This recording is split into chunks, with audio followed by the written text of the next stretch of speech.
আগামী 15 জানুয়ারি থেকে দেশের আইন শৃঙ্খলা রক্ষায় যৌথ বাহিনী আরও তৎপর হবে বলে মন্তব্য করেছেন নির্বাচন কমিশনার অবসরপ্রাপ্ত ব্রিগেডিয়ার জেনারেল আবুল ফজল মোহাম্মদ সানাউল্লাহ।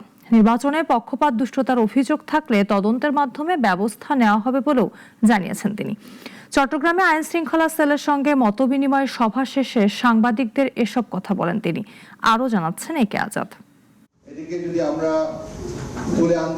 আসন্ন ত্রয়োদশ জাতীয় সংসদ নির্বাচন উপলক্ষে চট্টগ্রাম সার্কিট হাউসে আইন শৃঙ্খলা সেলের মত বিনিময় সভা অনুষ্ঠিত হয়। মঙ্গলবার বিভাগীয় ও জেলা প্রশাসনের উদ্যোগে আয়োজিত এই সভায় যোগ দেন নির্বাচন কমিশনার অবসরপ্রাপ্ত ব্রিগেডিয়ার জেনারেল আবুল ফজল মোহাম্মদ সানাউল্লাহ। চট্টগ্রামের বিভাগীয় কমিশনার ডক্টর জিয়াউদ্দিন সহ নির্বাচন সংশ্লিষ্টদের সাথে দীর্ঘ বৈঠক শেষে সাংবাদিকদের মুখোমুখি হন ইসি। আগে এই টিমটাকে বলা হতো শুধু নির্বাচনে দৃঢ়তা, স্বচ্ছতা এবং নিরপেক্ষতার বাস্তবায়ন মাঠ পর্যায়ে দেখা যাবে উল্লেখ করে গুজব রোধে গণমাধ্যমের সহায়তা কামনা করেন ইসি। বলেন, পক্ষপাত দুষ্টতার অভিযোগ থাকলে তদন্তের মাধ্যমে ব্যবস্থা নেওয়া হবে।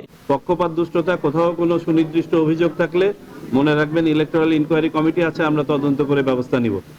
আমাদের কমপ্লেইন ম্যানেজমেন্ট সিস্টেম আছে, ওনারা যথাযথ পদ্ধতিতে কমপ্লেইন করলে সেগুলো তদন্ত করে ব্যবস্থা নেয়। 15 জানুয়ারি থেকে দেশের আইন শৃঙ্খলা রক্ষায় যৌথ বাহিনী আরো তৎপর হবে বলেও জানান তিনি। যৌথ বাহিনী অপারেশনটাকে আরো গতিশীল করার জন্য নির্দেশনা দিয়েছি, যেটা আপনারা অতি শীঘ্রই দেখতে পারবেন।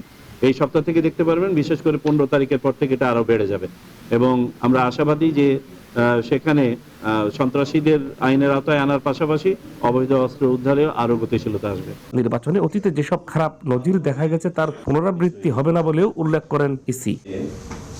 আমরা যখন নিরপেক্ষ একে আজাদ, নাগরিক, চট্টগ্রাম।